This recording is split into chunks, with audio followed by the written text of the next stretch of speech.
Commence primary ignition.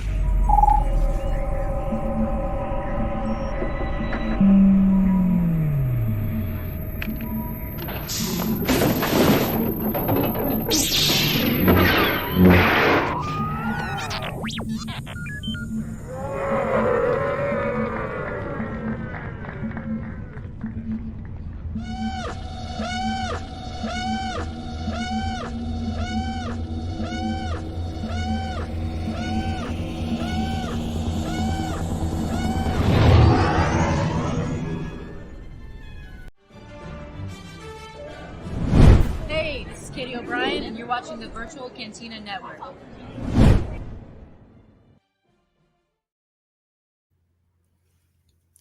Boy, I do love Katie O'Brien. Queen Katie O'Brien. Bow down. Bow down to the queen. Her career is like taken off in the best way, and I'm so happy for her.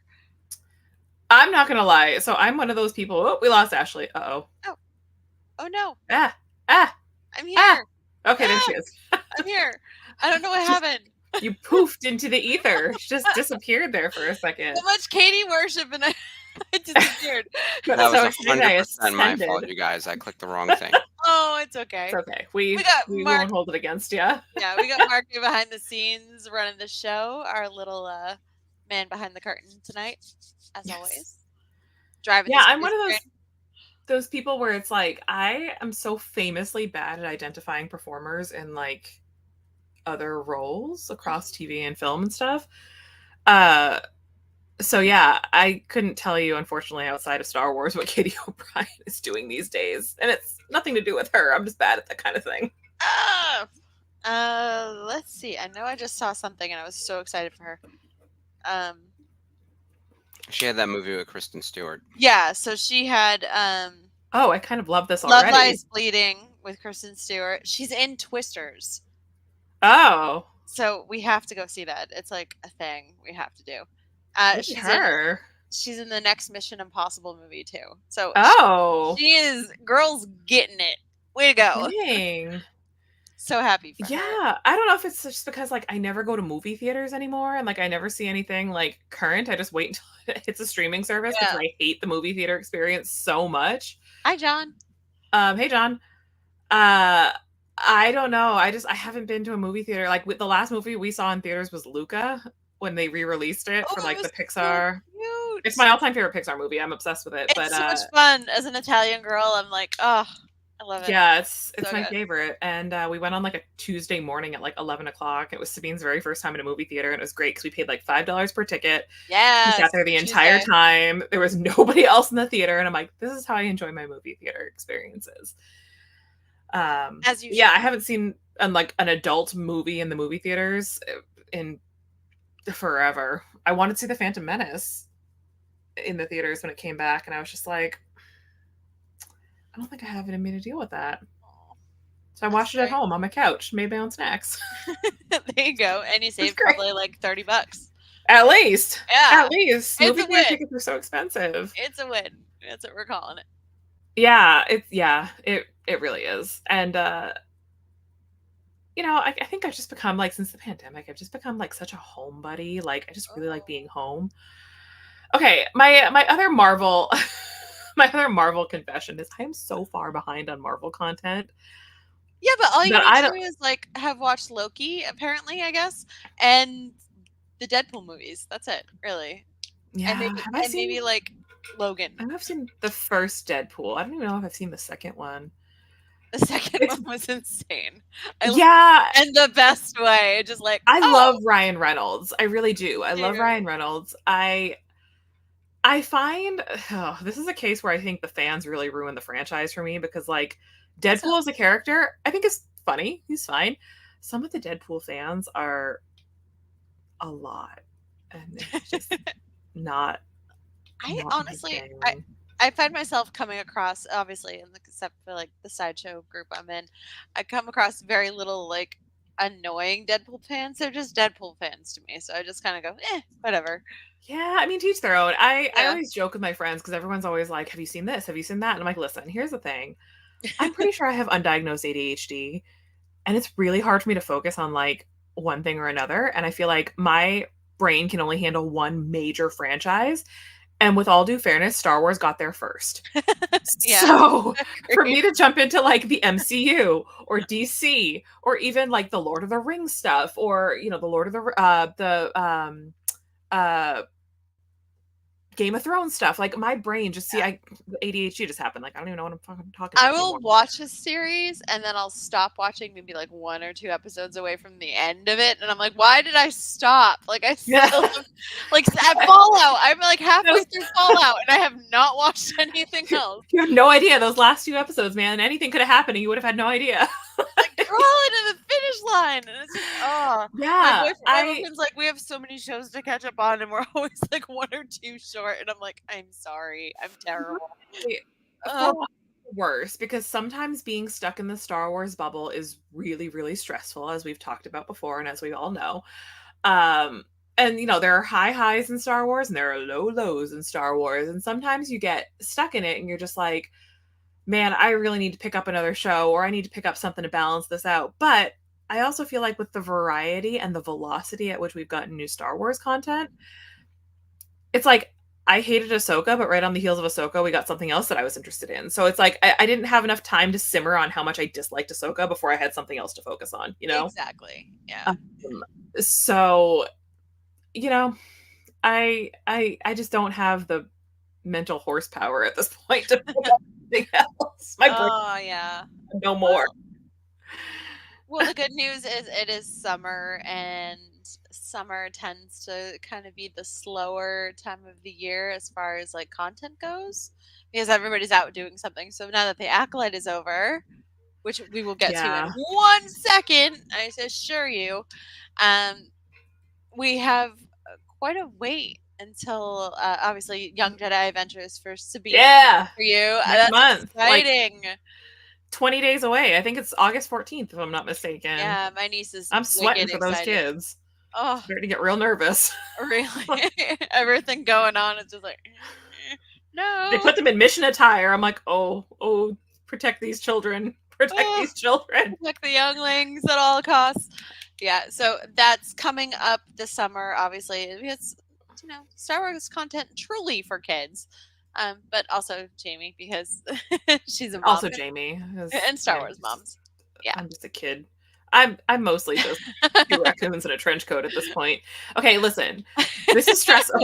Okay. I have to tell you, the High Republic community as a whole was a buzz when they released that new the new poster. Yeah. With the kids wearing what the High Republic era call their mission attire. They call them the Jedi leathers, which is, you know, like the leather sort of out there in the field doing what you do. Because that denotes that these kids are getting older, so that they will probably be like Padawan ready at some point in the not too distant future. But also, like, these kids just visited Starlight Beacon, and like we all know what happens with Starlight Beacon. So I'm like, oh God, please protect these children. Please don't throw them. Please, the babies.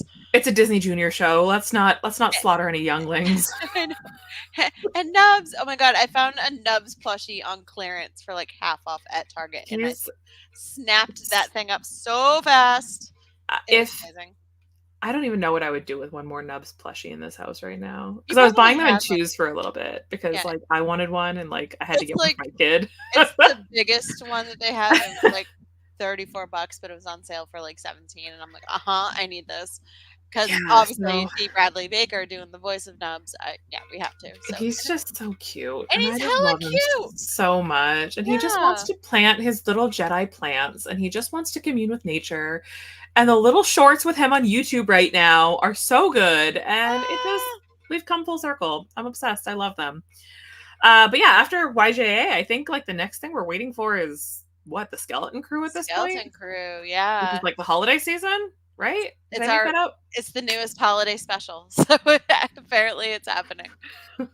Jude Law and a bunch of lost children, the newest holiday special. Yay! The cool part is, I was saying last week to Mark, the kid in Skeleton Crew, like the main kid with like the furry hair, he's the voice of Antonio in Hanzo. So it's like, and I think we were talking about this as well. So that's like the coolest thing, and I think to come full circle. It's like, oh, okay, he's doing more than just a voice. He's actually part of the crew, and I cannot wait to see that. Well, and listen, like the other thing is we don't know, like San Diego Comic-Con starts tomorrow. Yeah, so it's preview night right now. So the scope of announcements and things that are like potential to come out this weekend, like news and updates this weekend, is pretty good. I mean, I feel like there's a lot that we could hear from. I know tomorrow is the High Republic, or it's really the publishing panel, but I think they're calling it. I mean, it's all High Republic authors. It's the High Republic panel. We know. Yeah, it's killing me. Cavan Scott's out there right now. George Mann is there. Justina Ireland. I'm like, y'all. I'm like, looking at the list of the signings, and I'm like, oh, I want to. It's killing me because like Cavan Scott, you know, I've got books signed by him, but like I have this piece of art I would love to get signed by Charles Soule and Cavan Scott and Claudia Gray. And Charles Soule's not a hard one because he's here in the United States. Claudia Gray, I think, lives down south, so I know she does a lot of the southern conventions, which is where I'm at. But Cavan Scott lives in the UK. So it's hard to get him and George Mann to sign things. And I'm like, damn it. Here I am in Florida like a chump, and they're all in San Diego. Hook a sister up. Anyone is going. That'd be awesome. But yeah, it's exciting stuff. I would love to be in that panel. It would be like the highlight of my entire weekend, but we'll see what they announce. Yes, big things are coming. Sure. I know Geeky Tiki's announced, as I've been going apeshit over in the chat, that we have Geeky Tiki's announced an Ahsoka mini mug set of like Thrawn, Ahsoka, Sabine, and Hera. And then at the Toy NK booth, they'll have a full-scale Chopper mug. And I needs them. I am currently in the phase of my life where if I open my cabinet to get a mug, I have to gently take a broom and just hold the other mugs up so that none of them fall on me when I get one mug out. I've got too many mugs. Well, you live in Mug Central down there. Yeah, every time Disney has like a new souvenir mug, I'm just like, oh God, why are we getting suckered into this? Like, I know we don't need this, but I have a 3-year-old who's obsessed with them. So exactly. Well, my mom this Bayou Adventure one sure did. Did we need it? Sure didn't. My mom has made her happy.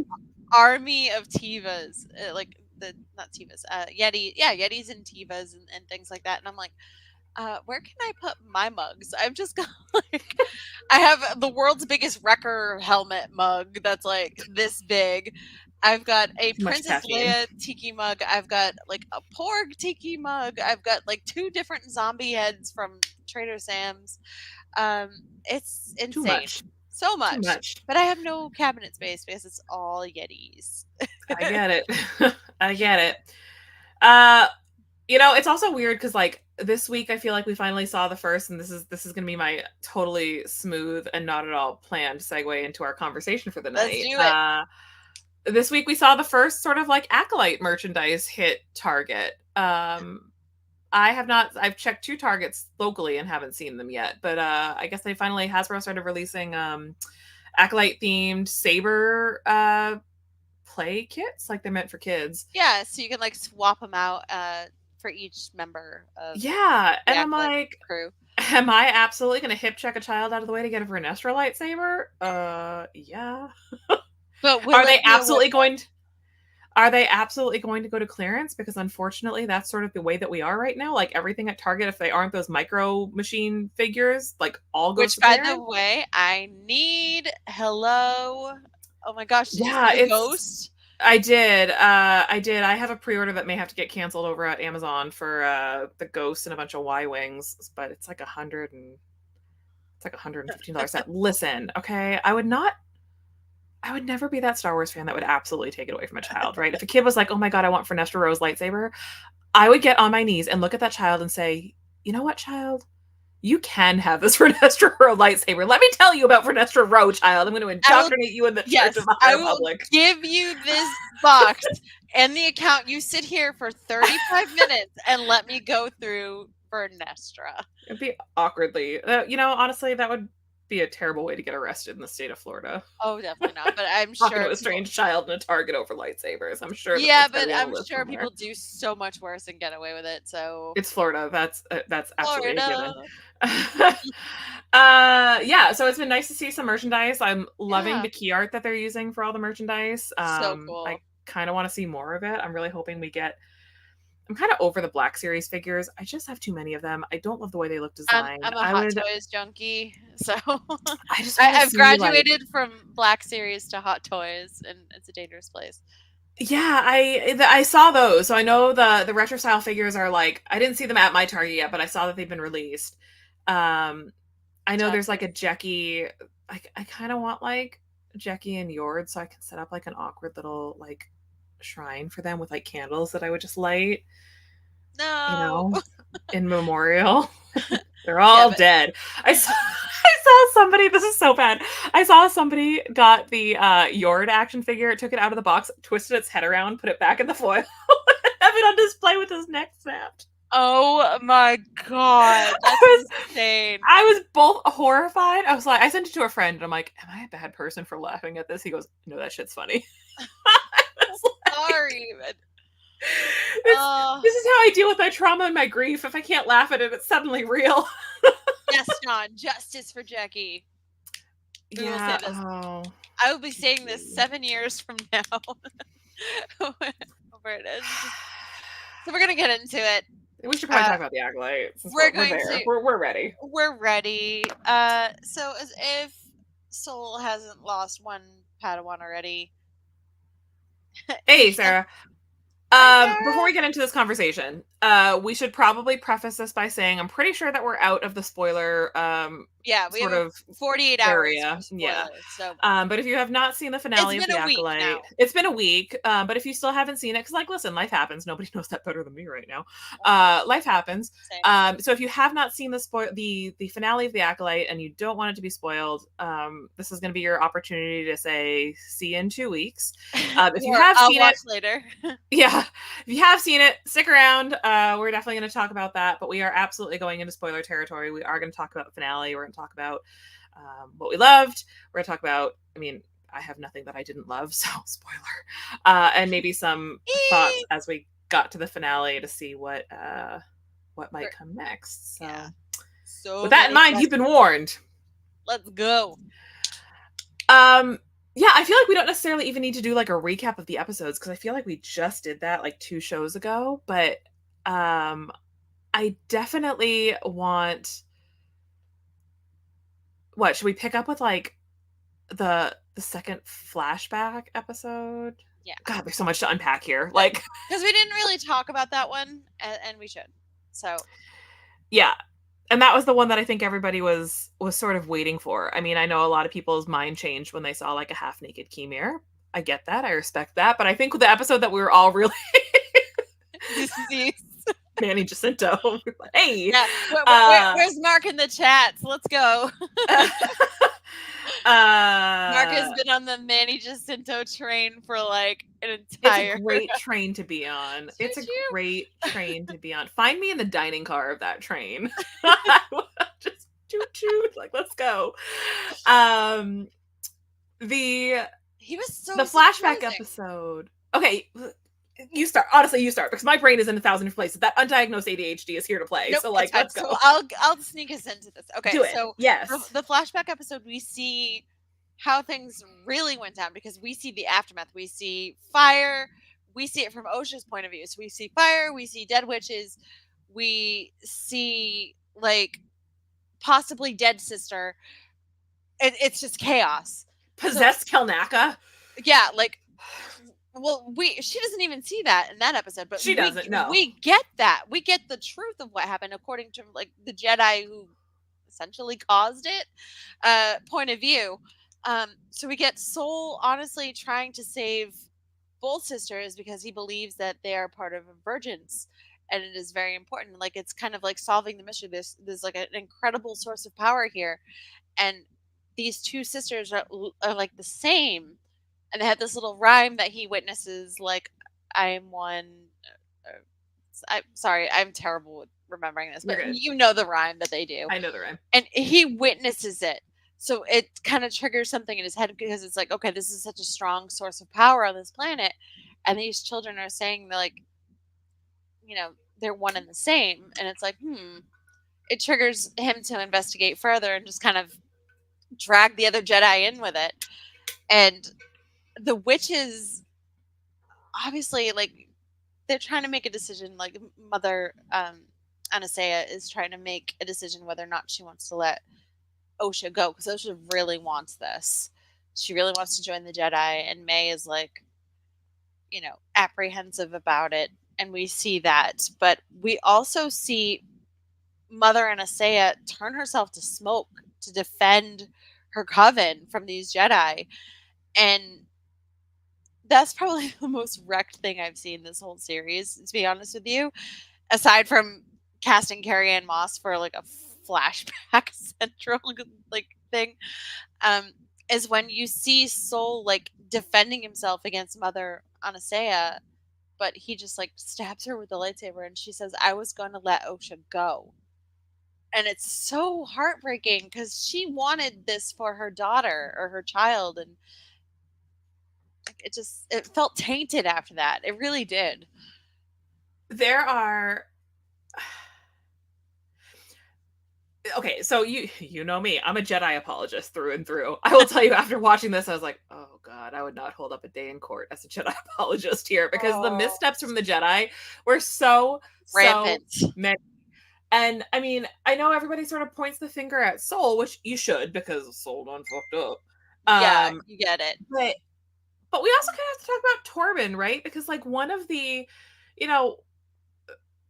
things that I think is really easy to lose sight of is that Torben is a kid. Like he kind of has he's a Padawan teenager. Yeah, he's a Padawan. He's a young teenager, and grade. All of his friends are out there doing presumably like more interesting Padawan things, and he's like stuck out on this backwater planet collecting moss, and it just like there's no end to this like tedium. Like he just wants to go home. He misses Coruscant. Yeah, and there's another High Republic character that we kind of need to talk about here, who had the same exact feeling but handled those feelings really differently, and that's Reath Silas. In the books, Reath Silas is roughly the same age as Torben, and he is partnered with a master who gets sent out to the frontier, and she basically tells him, like, pack your bags, we're leaving Coruscant, we're not coming back, like we are going to go out to the frontier, we are taking up an outpost position. And he's like devastated by this. This is taking the city boys, like the people that love the nightlife in the city and the buzz and he just didn't want to leave the archives. He was, he was an archive kid, and he never wanted to leave the archives. He just wanted to study and know everything he could about the Jedi. But he sort of took up that mantle, and he said, you know what, this is what my master wants me to do, and I have to trust in my master. Spoiler alert, his master doesn't quite make it, so he's kind of left on his own. But he never he begrudges, like, he doesn't begrudge her, and he definitely wants to go back to Coruscant, but he also knows his place as a Jedi is to do what's best for the people that he's serving. And it's such a stark sort of experience with Torben in this show, because they're roughly the same age, but to see how that one choice was made so differently. Torben chose the path to kind of do what he wanted to do, which was to just get back home, and he had access to the information that would get them off this planet, this information that would prove a virgins, get them back to Coruscant so that he could go on with his life. And there are a couple things that are important to remember, is that they're just kids. He's just a kid, he's a teenager with normal sort of teenager desires, right? To just go back home, go be with his friends, go back to what he knows. And he's told, no, go find some more moss. Yeah, go get more moss boy. But his impulsivity, like the way that he sort of does what he wants to do, what he thinks is right, is ultimately, in my opinion, the catalyst that kind of set all of this in motion. Because Sol went after him, but Sol also was kind of serving his own needs there. I think it was also really interesting to see the High Republic era, both books, comics, and now in live action, does such an interesting thing with attachment and Jedi attachment that I don't think has been handled really well in Star Wars up until then. Right. Sol's story tells us what the wrong kind of attachment can do. and Soul's attachment to these girls, to protecting these girls and to doing what he thinks is right for them, not necessarily what is right for them, but what he thinks is right for them, just creates so much chaos and destruction and ultimately another death. Yeah. Whereas in in Temptation of the Force, which I won't get into too much because it is the most recent Star Wars High Republic book, the idea of attachment is a main theme in that book, and how the Jedi can interpret attachment as a positive thing if it's done right. So it's nice to see both sides of that coin there. The power that attachment can have if it's handled properly, and the destructive power that attachment can have if it's done selfishly. So yeah, it was heartbreaking because we as the audience know that Soul's heart was in the right place. It just wasn't. Yeah. It wasn't his place to be. Like he was trying to do what he thought was right, but he had no business intervening at all. So yeah, it wasn't. I don't think, and this is where I get annoyed with it, and it's not in a bad way. It's just like one of those, when you see someone doing something stupid, you just want to stop them, but you can't. Grab him by the shoulders and no, do that. Yeah, I felt like that was Soul because, like, as you said, he was intervening in something that wasn't destructive, and I don't think it would have mattered if he didn't ever come across it. Like, it wouldn't have been a negative thing. Only obviously if it fell into the wrong hands. But I think if he had just left it alone, it wouldn't have gotten to that point. Well, and it's an interesting thing because I would agree with you that, by this episode, we kind of realized that, like, if the Jedi hadn't intervened at all, like, really what would have happened to these witches, right? They would have lived their witchy life on Brendock, doing their witchy things in the woods.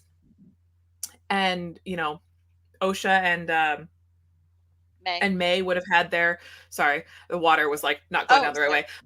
Osha and May would have, risen to be power. They would have risen to be the next Mother Anastasia.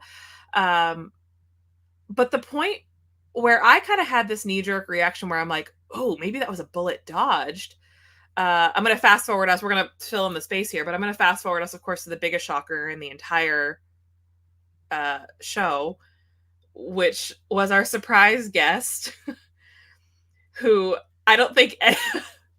I don't know what your reaction was. Okay, I saw the spindling fingers, and I was like, oh, who is the gag? Oh, wait a minute. And then the face came forward, and I was like, what? Crap. I was shook to my very core for a lot of reasons. I promise we're going to talk about Kanlaka, but I have to just get ahead here while I have this thought, right? So, and if you've been following me on Instagram, I've been posting all my reads. I've been posting as I finish a book, whatever. It took me 2.5 weeks to read Darth Plagueis. It's a hard read. It's a terrible book. It's a really hard read. But I read it because I was like, at the point I was in the canon timeline, I'm like, all right, well, I'm starting to get into more of like the Darth Sidious stuff. So I'm like, I better start hopping in on this, even though it's Legends. I finished that book 2 days before that the finale aired. I felt my soul leave my body when those fingers appeared around the corner and Darth Plagueis just sticks his head out. And I was like, like, I was so shook. I was absolutely beside myself. But coming back to my thought and to tie these two thoughts together, I swear the ADHD brain is working overtime today. No if that cult hadn't been destroyed by the Jedi, imagine the type of power, the leg up that would have given Darth Plagueis, who was obsessed with creating life, prolonging life, becoming immortal. It could have if he had the access to that amount of information at the hands of those witches, who knows what it could have done. In the end, of course, he kind of got what he wanted. What we're assuming he wanted anyway, which would have been. He knows. He has to know what's going on. Yeah, sure he does. Absolutely he does. There's lots of questions there, but as that episode was airing, we're like, wow, if the Jedi had just left these witches alone, you know, who would they have bothered? But then by the finale, you're like, oh man, if those Maybe witches it's a were still good alive, But how even much now, more we damage could that have have done? so. But even now, it's looking kind of in. It's making things more accessible for players. So It sure is. So it's definitely a catch-22. Let's talk about my boy Kanaka. Yeah. Let's talk about Kanaka. He didn't forgive himself for attacking the other Jedi and went into isolation, even though he was in control of his own thoughts or body. Yeah, like possession is like a scary thing all the way around. Like the guilt that you feel when things like that happen is just Leslie Headland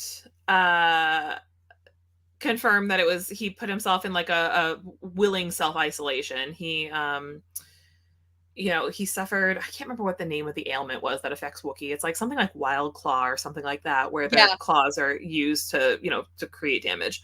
And so he put himself in that self-isolation. Mad Claw. Thank you. It's Mad Claw. Yeah. It was, you know, but Leslie it was Headland's like possession brought on Mad Claw. Right. So.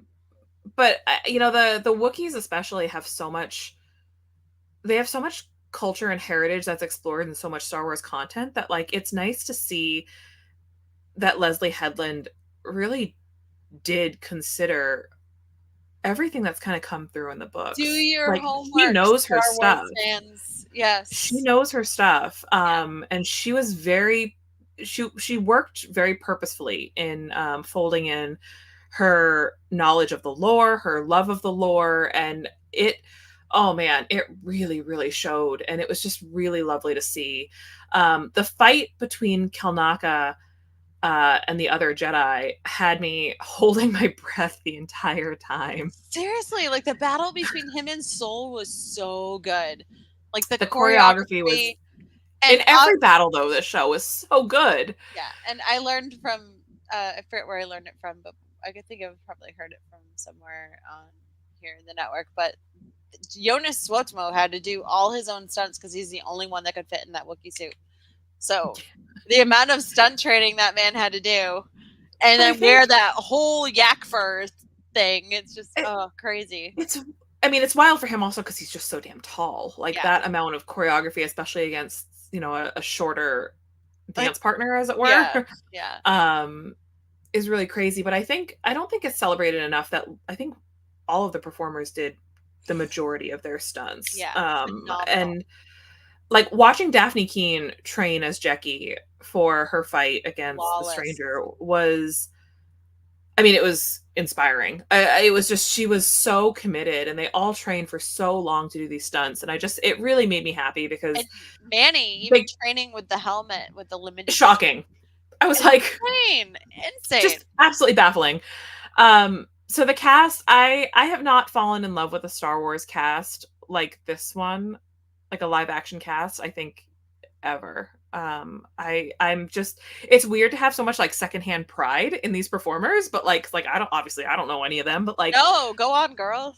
To just have so much like secondhand like pride in what they've created and what they've done, it just really, oh man, it really speaks to me. I loved it a lot. Now, I want to hear your thoughts on this.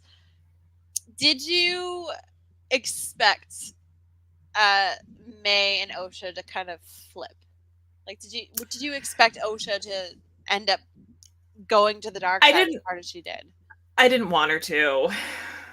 I understand the sacrifice that she made to do it.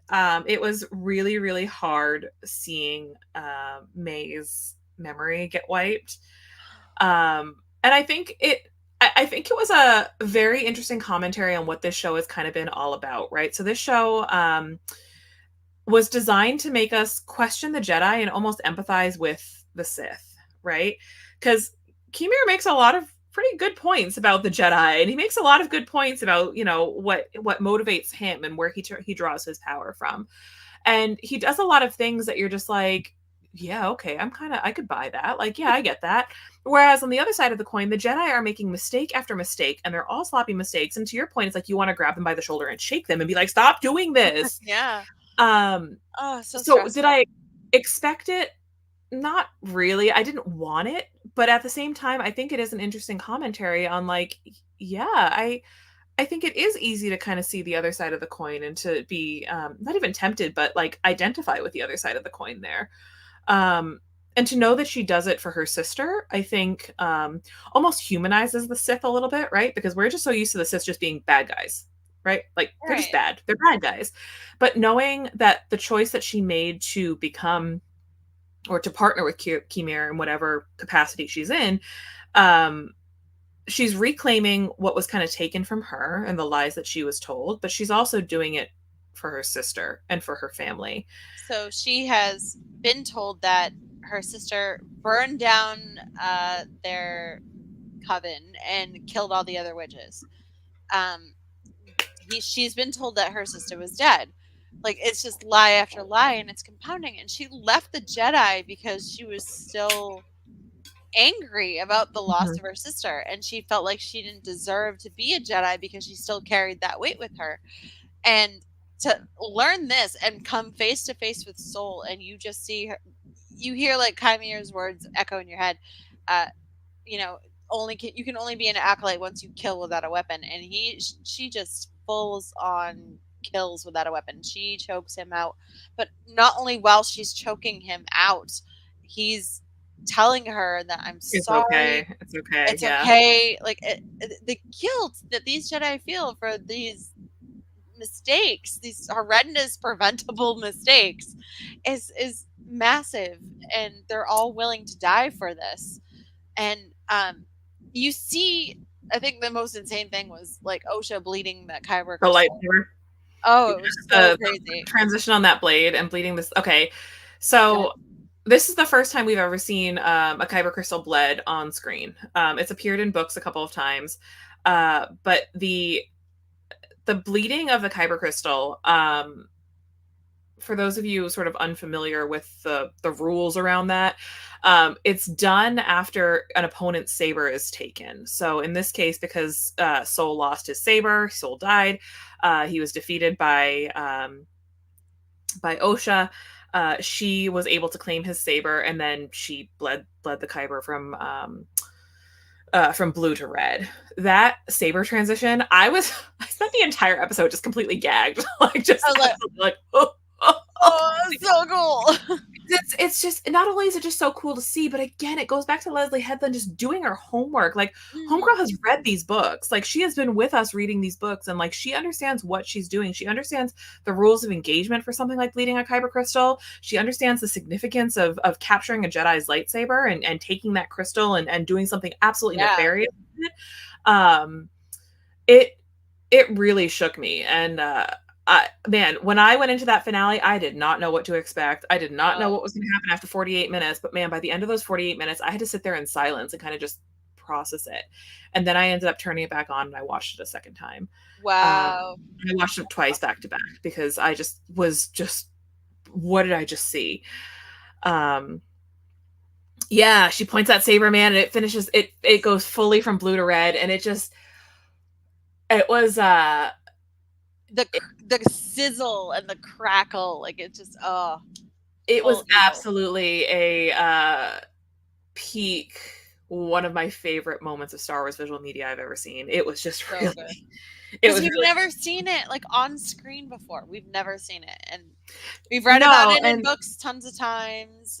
It's interesting because like hearing the masses complain about bleeding a kyber crystal, it's so hypocritical because the last significant time that we saw a kyber crystal, the sort of reverse of a kyber crystal bleed, was Ahsoka getting her sabers back in the book that Dave Filoni made not canon.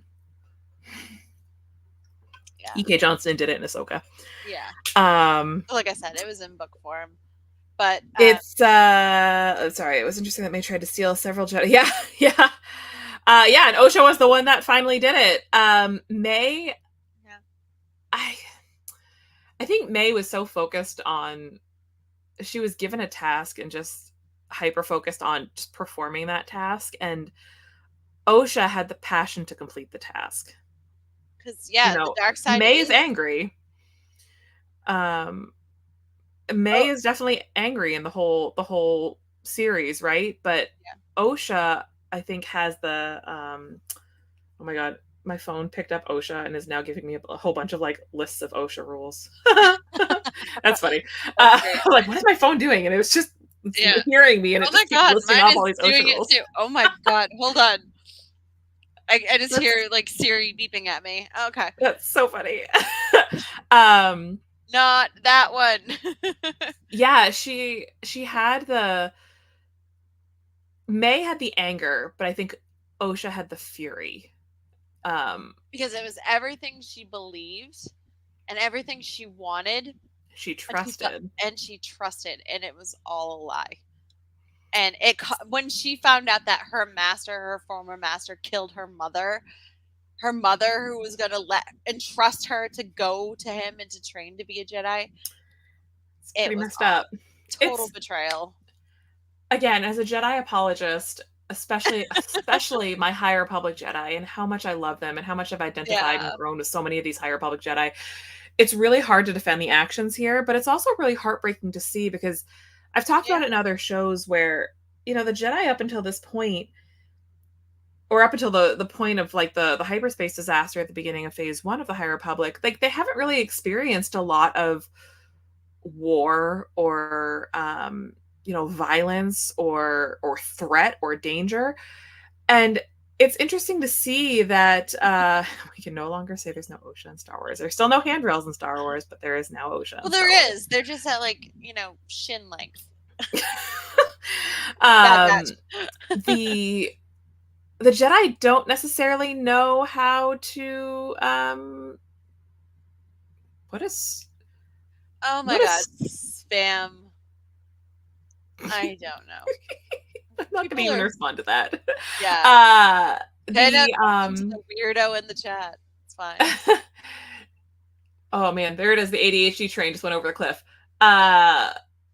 They don't really have any, big challenges to sort of respond to. So the seeing the Jedi kind of make these big missteps and seeing them have these issues, I think really humanizes them. And I think the Jedi who a lot of people have kind of brushed off and are like, oh man, I hated the way that they portrayed her, but I think we need to talk about her as Vernestra, my sweet girl Vernestra, who's been through everything. She's been through everything at 115 years old. I think a lot of people are very stoic about, they don't like how stoic she is and how sort of cold she is, when I don't see it that way at all. Vernestra has been given, or I don't know that she's been given, I think it's fallen to her shoulders, to the absolutely unenviable task of being sort of the Jedi PR person that like makes the Jedi look good to the Republic and to the Senate. And I feel like her hands were tied in this because she was that person. She was, and like she had to perform at a level that would appease both the council and the Senate, but she also had like a direct hand in this, because like we all pretty much know now that like I mean, not that we aren't inferring it, because like it's literally canon at this point that like Kimir was her Padawan. Yeah, so which is cool, because I called it as soon as I saw that mark on his back, and was like, oh, that's not an average lightsaber scar. That is a full on, like, he got whipped by something. And then I was like, oh, Vernestra, oh my god. And then she admits it. That was her former student. I don't know if it was a Padawan of hers. Like, she just said a former pupil.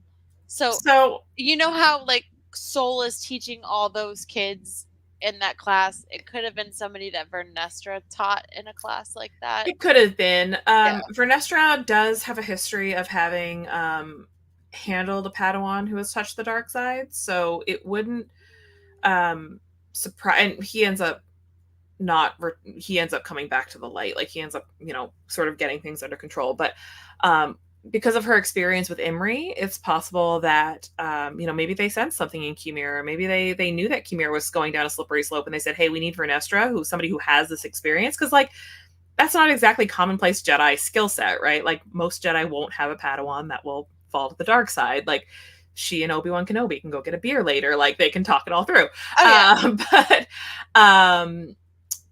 it's possible that she just had the right experience, the right history, the right path that has dealt with that before. She may have been tasked to deal with this Padawan who showed signs of going down the dark side. I don't know. We don't know.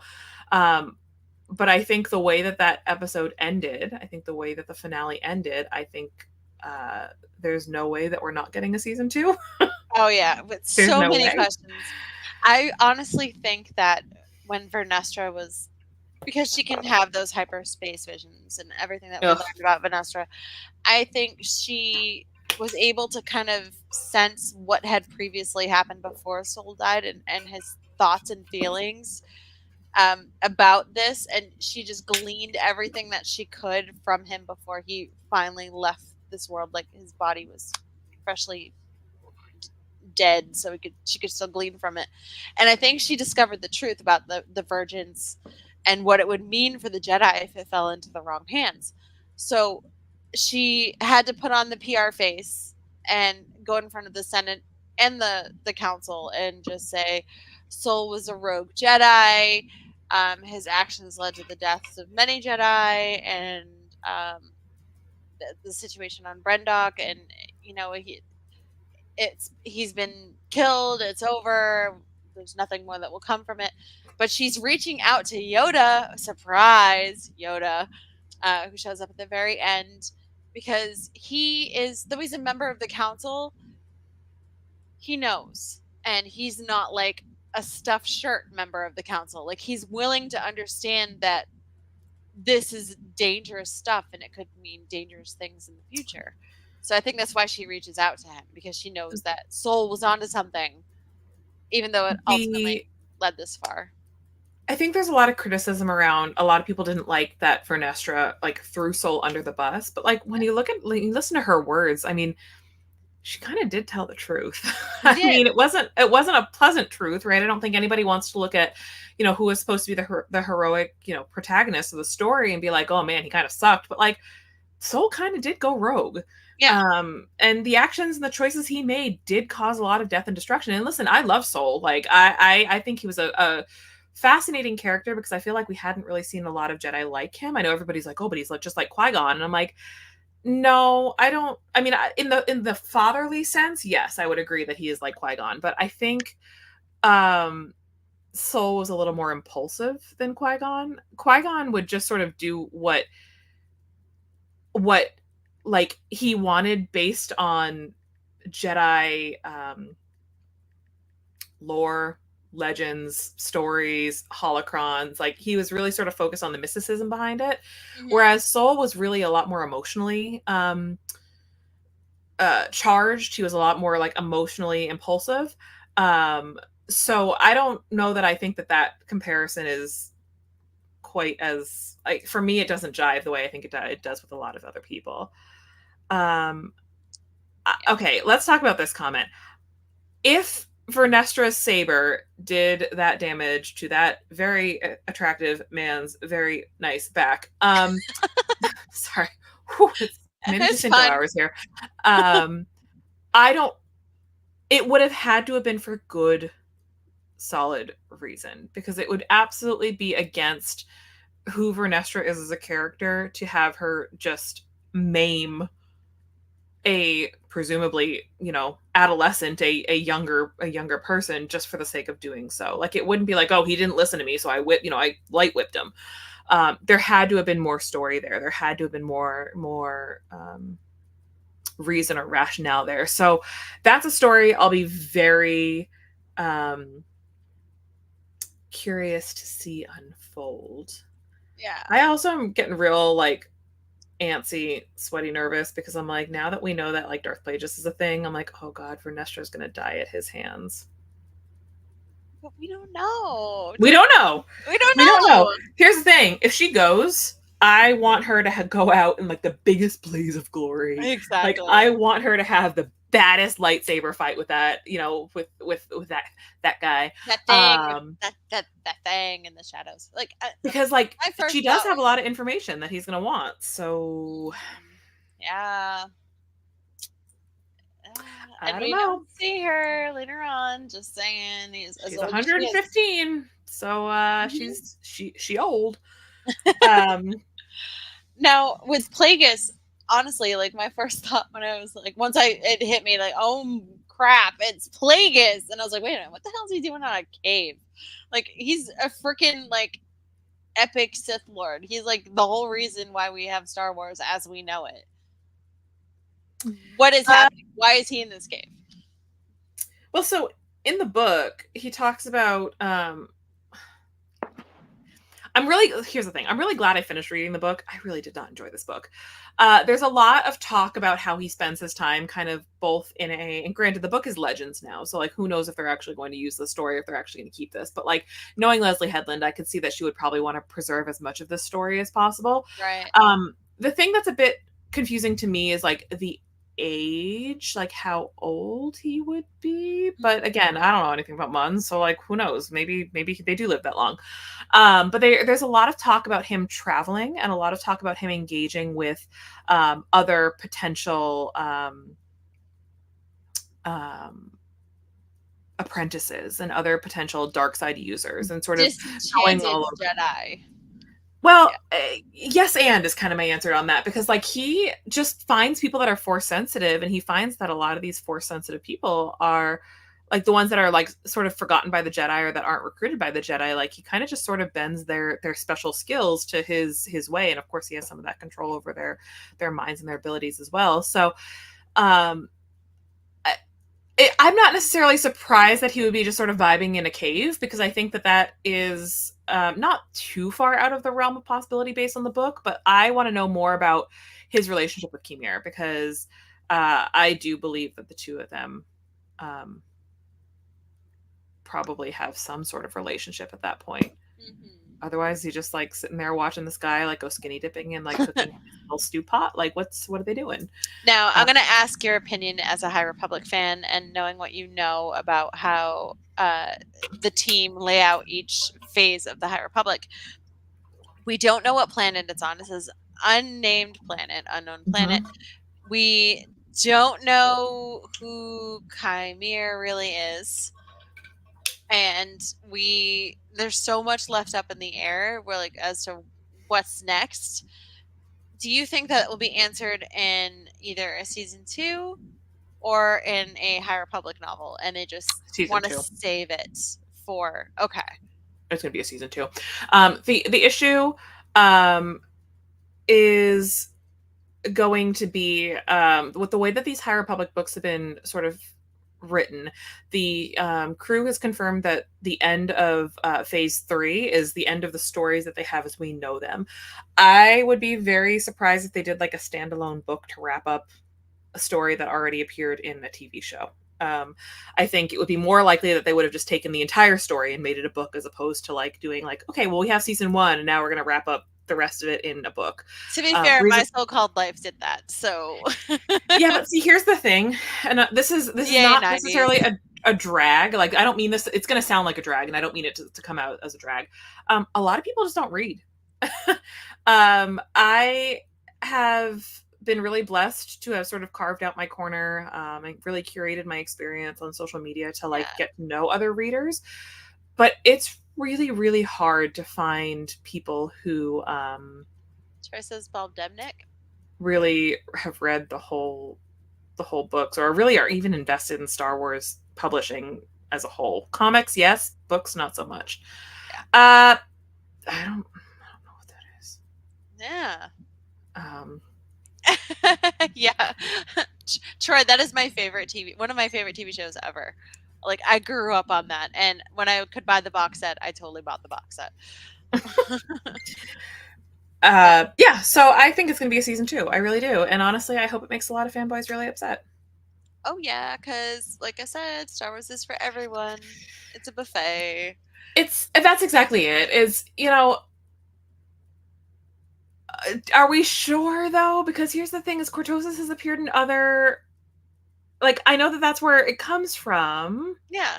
Or a location where it comes from, but like, are we sure that it was definitely like mined there for him to kind of just use? Are we? Because especially if he's like partnering up with Darth Plagueis, again, we don't know what that relationship looks like, right? Like, maybe they don't know each other. I would love to be wrong. I've been wrong about every other theory with the show, so I'm just like, I'm just going to embrace being wrong.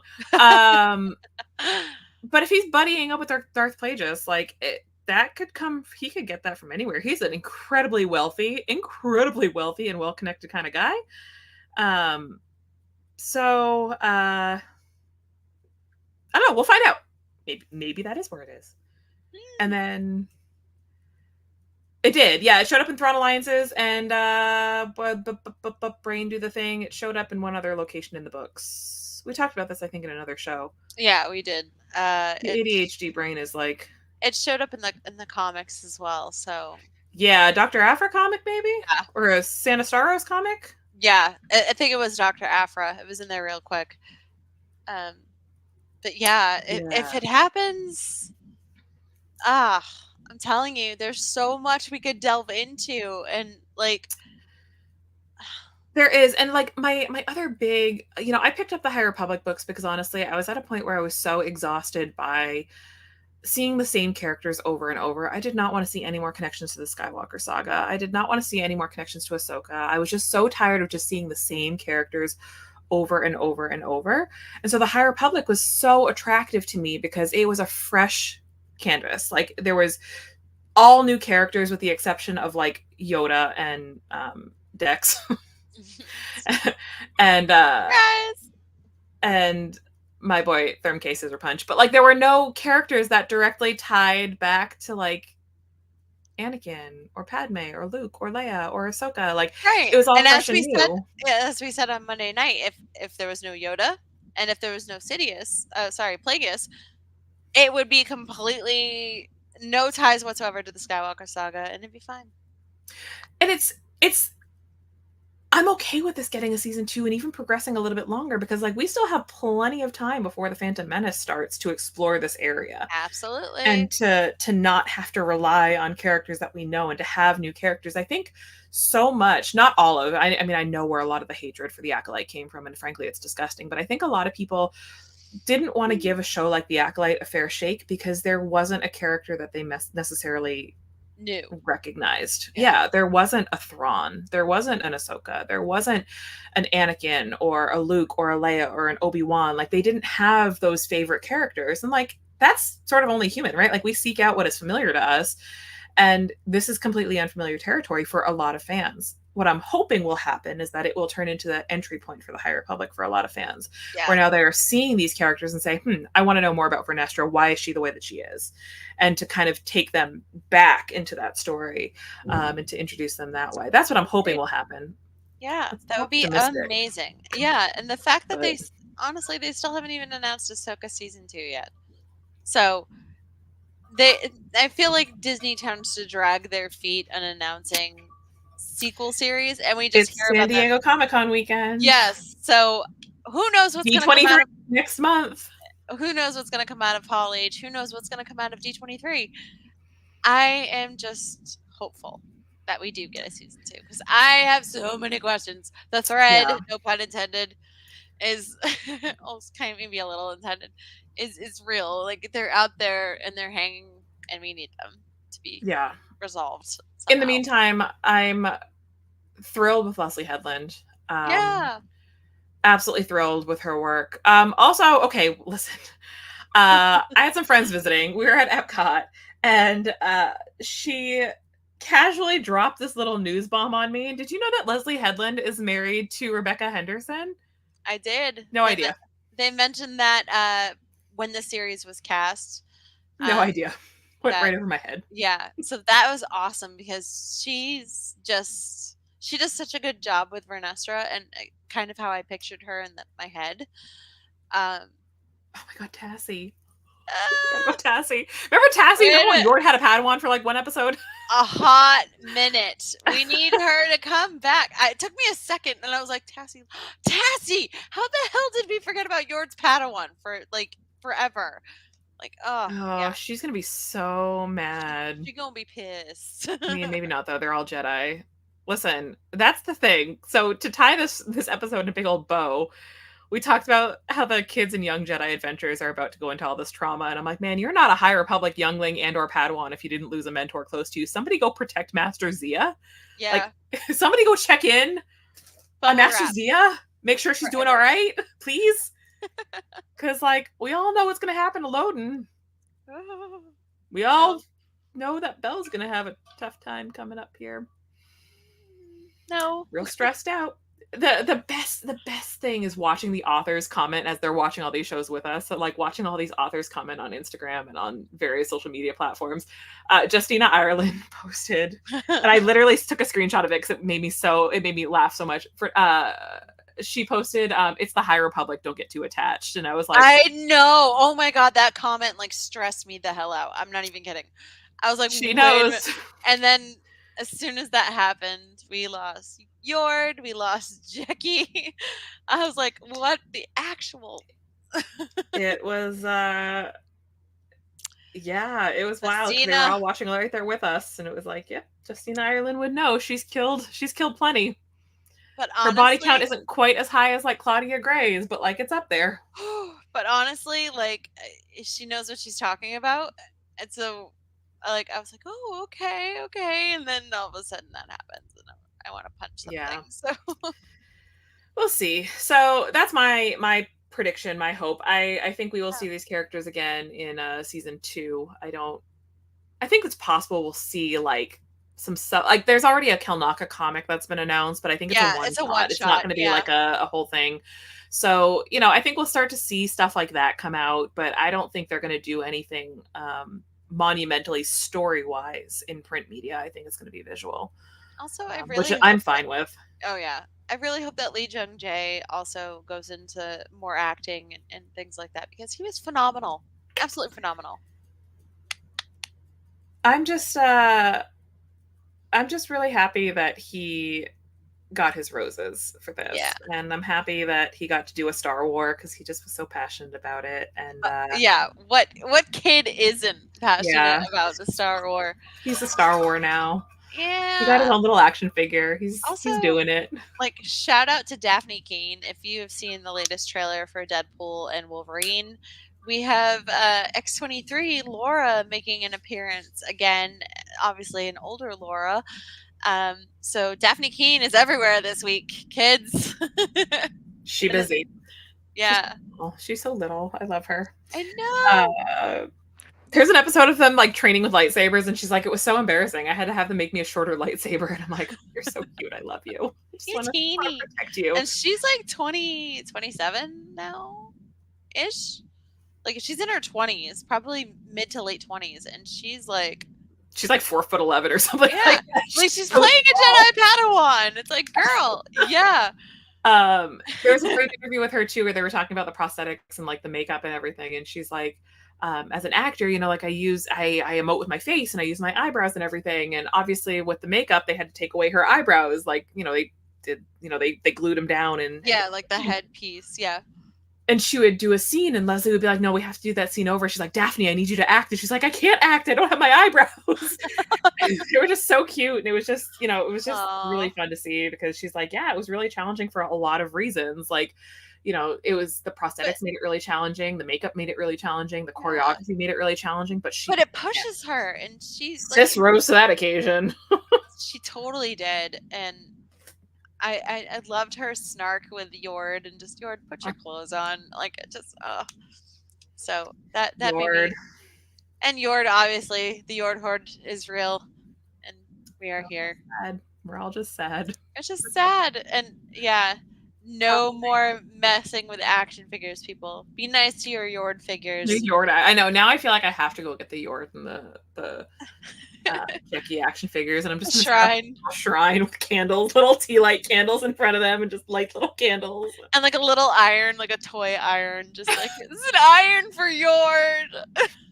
He just wanted his clothing to be nice. He just wanted to dress his, because a Jedi must look his best when he goes into an adventure mission in the woods with giant space. to die. But yeah. Damn it. Yeah, so that's listen. You will find no hate for the Acolyte here. Yep. I live it, breathe it, love it. All-time favorite live action Star Wars show. It Yeah. I'm really sorry, Andor. It's okay. Cassian, baby, I still love you. But season 2. Season 2 is coming. Listen, season 2 might change the tides. We'll see. But my High Republic heart is so we got at this point. Acolyte, Andor, and who? Mandalorian, like season 1 or 2, but not season 3. And then like fighting for scraps in last place is going to be like Ahsoka and the Book of Boba Fett. Book of Boba Fett's last place for me. Actually, you know what? Here's the thing. I liked Obi-Wan Kenobi. I know a lot of people didn't. I loved it. I absolutely love it. I'm biased, of course, but yeah, I liked it. right here, I'm biased. So yeah, maybe that would be like a solid like that would be like right after the Mandalorian, like seasons 1 and 2 for me. Oh yeah, that was so any weird. Acolyte merchandise in the parks, straight facts. So weird. Like, what is the deal? No t-shirts, no hats, no sweatshirts, no spirit jerseys. Like even Andor had like t-shirts. No I got Andor had a whole collection. The funny thing is that all of the Andor stuff did not move, and it went straight to the outlets. Like it literally. Oh no, because I bought 2 t-shirts and some pins. So it some of it came home to me. It went straight to the outlets. So I think maybe they were like, we're just not going to do that. But breaks my heart. I would love some Acolyte content. I don't know. I think we'll probably see the lightsabers, though. I think the sabers will make it to Doc Gondor's. Well, we have the helmet, too. We have the Chimere's helmet. Yeah, the helmet, I think, will come to the parks. My guess, and this is me speaking purely hypothetically, I do not know anything. I think our next legacy saber is going to be Vernestra. Oh, yeah. Because they've already done the High Republic sabers they sold. And that would be the tie-in to the Acolyte. So is Stellan still available? The limited one, no. The I know that one is still the clamshell one is now part of like the everyday. Okay. Cool. So that's definitely. Yeah, Mark. I think we're gonna get a Vernestra saber. I really do. Woo! I don't know that it's gonna be the whip. I think it's gonna just be like it'll be like in like a fancy box. I don't know. Again, this is me speculating, just based on. But how would they do that though? Like, I'd be so curious to see how. Yeah. But a lot of the collectors, and I don't want to speak for everybody, right? Because everybody has their own experience with these lightsabers. But a lot of the collectors don't. Those aren't the sabers that they're like bringing into the parks. Like they're just going up on the wall. Or still in my boxes. Yeah. So I don't know that I think it has to be the whip.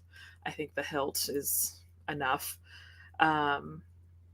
But I think that would be like the tie-in between like selling another High Republic saber, but also making it like an Acolyte tie-in. Yeah. Oh, that'd be so exciting. I think. Or maybe they could also do Souls, which turns into Osha's. It's got the blood red. Because they do sell bled kyber crystals in the parks. So they could put in a bled kyber crystal. That would be interesting. Disney. That would be so crazy. Yeah. At you. Yeah. Ellen saber. I was in the first wave of purchases on Batu East for that one. And I think they honestly thought I was unhinged because like I had Sabine in her stroller and I was like sprinting back. Yeah, you were. The video was great. It was raining and I was like, these people are like, what is this lady's problem? Like, you don't understand. My husband's lightsaber's on sale. She needs it. Let her go. It's fine. Dead. Yeah, Kelnaka saber would be really cool too. Becky did use Kelnaka's lightsaber. Yeah. Was it Kelnaka's? I feel like Kelnaka's lightsaber would have been as tall as she was. The second saber that she used, maybe it was. Oh yeah, no, it totally was. It totally was. Sorry. Oop, brain just did the whole boop thing.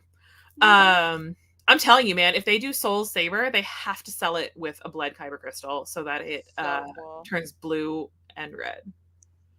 Oh, can you imagine? Oh. I can. We're doing all of your marketing for you, Disney. I'm doing the hard work for you, Disney. Let's party. Just march up the street to Celebration. Be like, I have thoughts. lady, not this You woman. again? Come You on. again. Didn't we take your ID? You don't work for this company anymore. By my own accord, I wasn't fired. Yeah, So listen, it makes me so happy that you love it. It really does. my ultimate, yeah, thank you. This was the show I had waited for a long time. And this was the one I was the most excited for when they came out with that like slate of show announcements where I'm like, yeah, we're gonna do something with like this acolyte and it's gonna be about the dark side and there's gonna be Sith and blah blah blah. And I was like, I want that one. And then they were like, but High Republic, and Jamie was like, I was really afraid they were going to cancel this show. Because this was like right around the time when they kept canceling like the Rogue Squadron movie. Like Patty Jenkins was like on it and then off it and then on it and then off it. And all the dates got messed up for the pandemic. I was like, oh, they're going to cut this show. They're going to cut this Acolyte show. And here we are. We just finished season 1. Yeah. We love to see it. So yeah, that's my screaming about the High Republic for the night.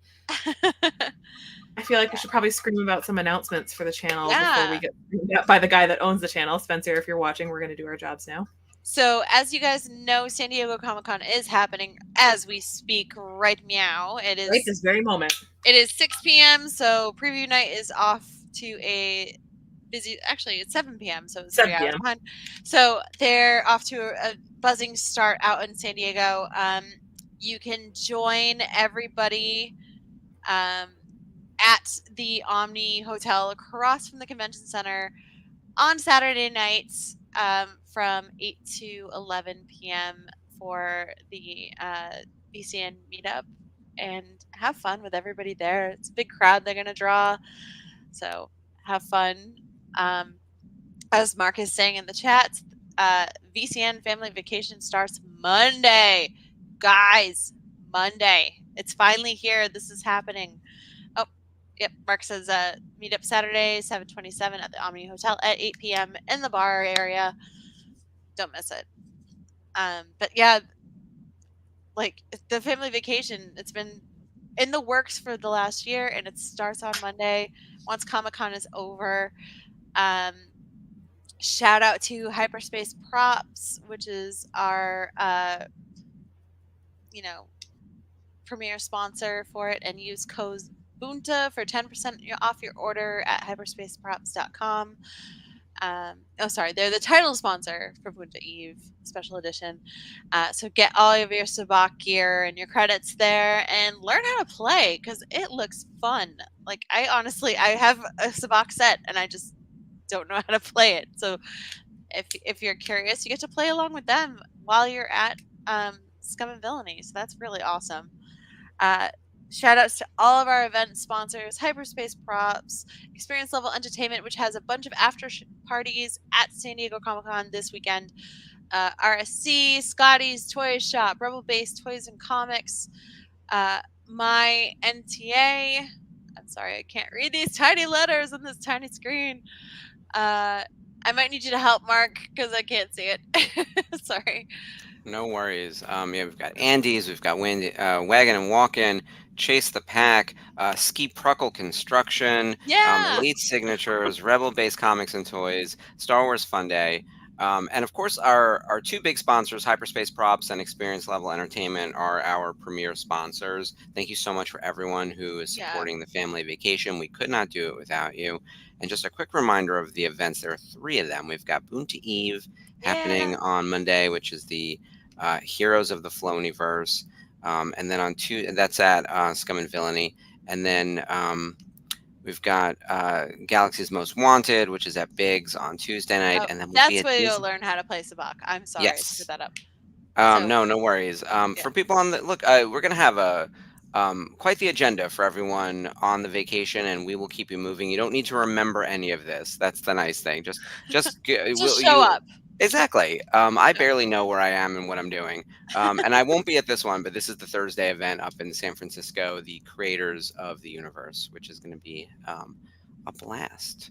And then, and then tomorrow's the VCN watch along for... What are we watching, Ashley? We are watching the Star Wars Rebels panel from San Diego Comic-Con.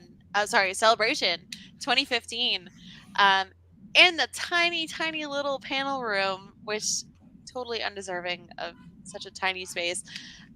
Starring Tia Sarkar, Taylor Gray, Vanessa Marshall, Freddie Prinze Jr., Dave Filoni, Henry Gilroy, Steve Bloom. The entire cast is there, and they're talking about Rebels as it's born, like the first season of Rebels. So make sure you watch along with me and Mark. We'll make sure to put up the link to the page so you guys can watch it on YouTube along with us. And that's next Thursday during the vacation. Tomorrow is like Star Trek First Contact. Yes. The other Star Wars. Yes. It's not a Star War, but it's connected to a Star War if you know who's visiting on the. If you squint. Yeah, well, no. Yeah, Yes. so John Goodson. John Goodson is our guest for that one. So he's joining everybody at for the watch along of that, and gets to talk about his time working on Star Trek First Contact, which is exciting. So get to meet John first, and then go say hello and tell him that you loved his stories once you get to Punta. So Star Wars adjacent. Yes. Star Wars adjacent, Troy. Yeah, totally. Oh, the Falcon does make an appearance. So yeah, John calls it. And we have so much going on in the weeks to come that my brain is it's whoa!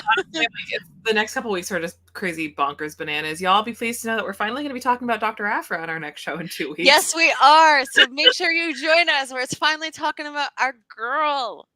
And now that we actually have it and like we put it on YouTube, now we have to talk about Dr. Aphra. It's not that we've been avoiding her. It really isn't. No. It's funny because like whenever we'd say like, oh, what character should we do? Everyone's like, Aphra! And then we're just like, yeah, okay. Now we're making We're going to get to it. Now we have to do it. So, yeah, Dr. Aphra, we'll see you in 2 weeks. Same bat time, same bat channel. Yes. We're going to talk about Dr. Aphra, not Batman. So that'll be good. Yeah, we do love a chaos queen. So we love the snark. We love the snark. In case you haven't noticed, we love the snark.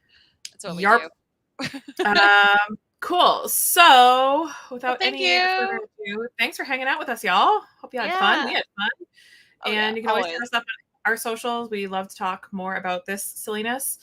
And I think that's all I got to say, right? Yeah. So make sure you guys go to the meetup on Saturday night. Say hello to everybody who's out there in San Diego if you are out there. If not, join us here on the VCN. You know, we don't go anywhere. Make sure you subscribe to our YouTube channel and join us. We don't go anywhere, but everybody else does. It's fine. Make sure you subscribe to us on Facebook, Instagram, Threads. We're everywhere. So check us out there. And we'll see you in 2 weeks. Yeah, see you in 2 weeks. May the force be with y'all. Bye, guys. For light and life. Woo.